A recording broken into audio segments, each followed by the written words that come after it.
Welcome to Be Free, Be Happy Gaming.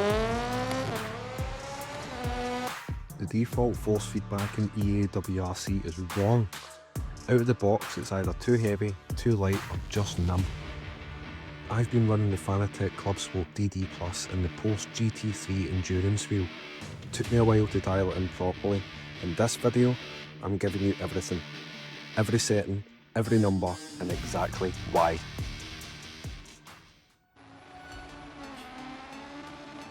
Force feedback in a rally game is different to circuit racing. In Gran Turismo 7, you're feeling grip levels of understeer and oversteer.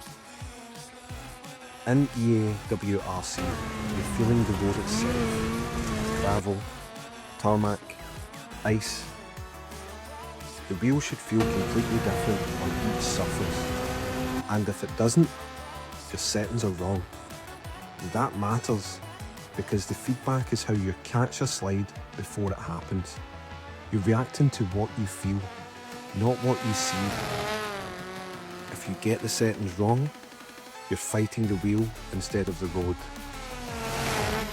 So next up, I'm going to talk you through the hardware that I use on a daily basis for EA WRC. So stay tuned for the next segment where I'll show you the wheelbase, the wheel, the pedals, the shifter, the handbrake, everything that I use to play EA WRC.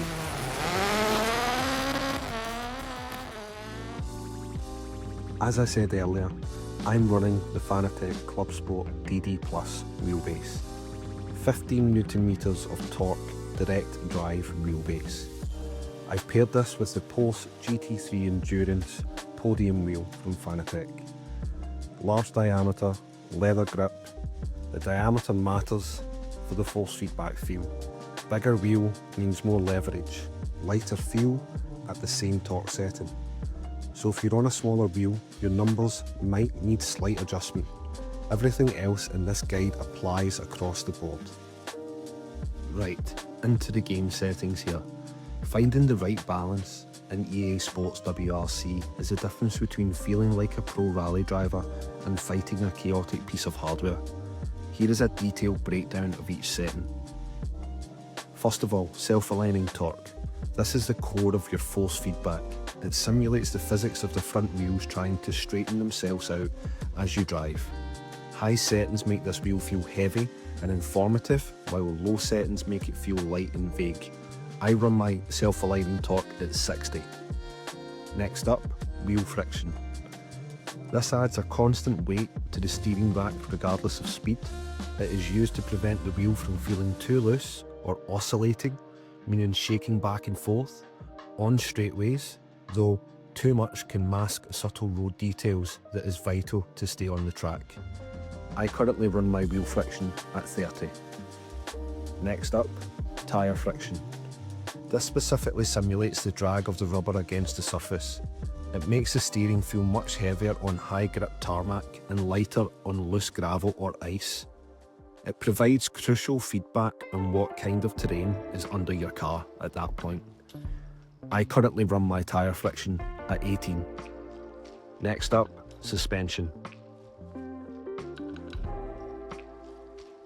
This setting translates the movement of the car's struts into vibrations.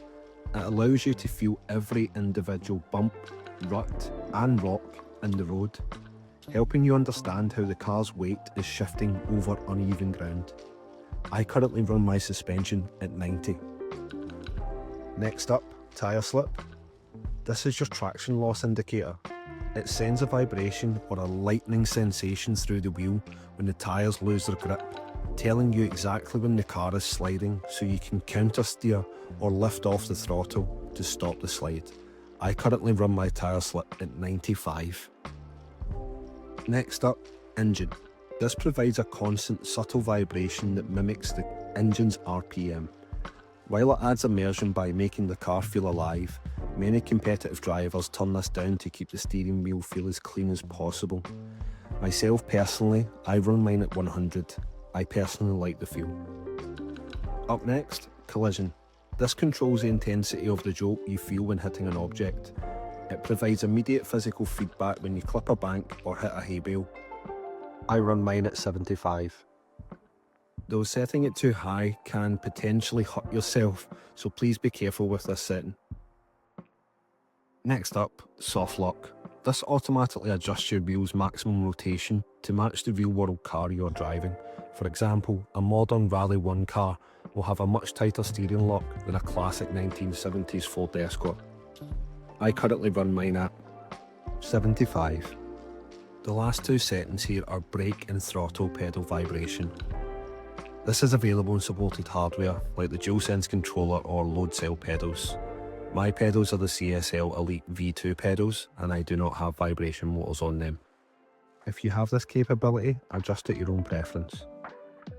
Quick tip, if your wheel feels too busy or noisy, try lowering suspension and engine first to let the self-aligning torque shine through. I will leave a link in the description below to Fanatec's website to explain every setting that their Wheelbase does and their interpretation of that. I will just go through quickly what settings that I use. First of all, sensitivity. I currently run mine at 440.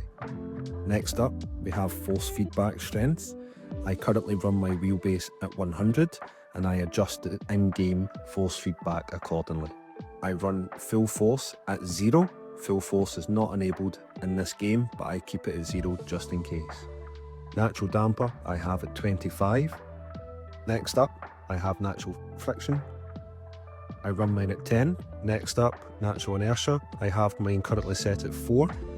Next up, force feedback interpolation. I currently have mine at 5.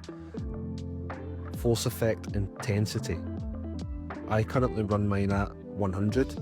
Force effect strength, 100. Spring effect intensity, I run mine at 100 as well. The damper intensity from the game, I run at 100. The MPS is at auto. I have got the advanced paddle module, so I've currently got mine set to analog axes. Brake force I currently have at 35. And your brake force will be a personal preference to you depending on the pedals that you're using. Coming up, how it feels to drive. First up, we have tarmac. It's heavier, more precise. The same settings feel different in tarmac because there's more grip. That's correct. That's how it should be.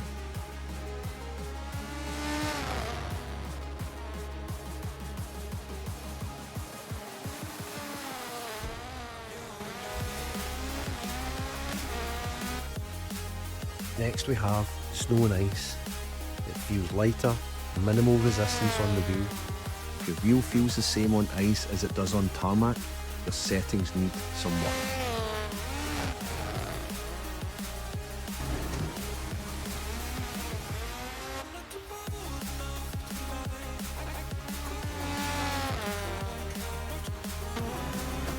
And next, we have the gravel stage. You can feel the loose surface. The wheel is alive but not aggressive. When your rear steps out, you feel it building in the wheel before it goes. That's the self-aligning torque working properly.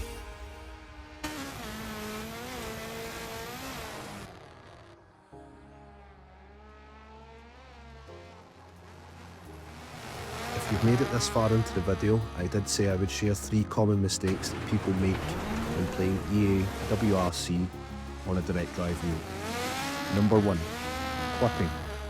If your force feedback feels like one constant push with no detail, you're clipping. You can do this 2 ways to fix this.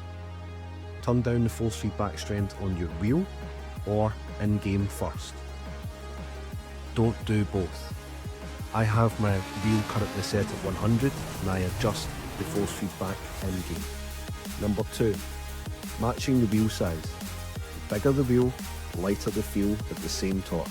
Adjust the self-aligning torque up slightly. And number 3, using circuit settings in Rally. These are different games, different surface physics. If you copied Gran Turismo 7 settings into EA WRC, start fresh. They won't transfer. Those are my full settings in-game and on the wheelbase. If you feel your force feedback feels off after trying these, drop a specific setting in the comments. I'll tell you what to adjust. Thanks very much for watching. Take care.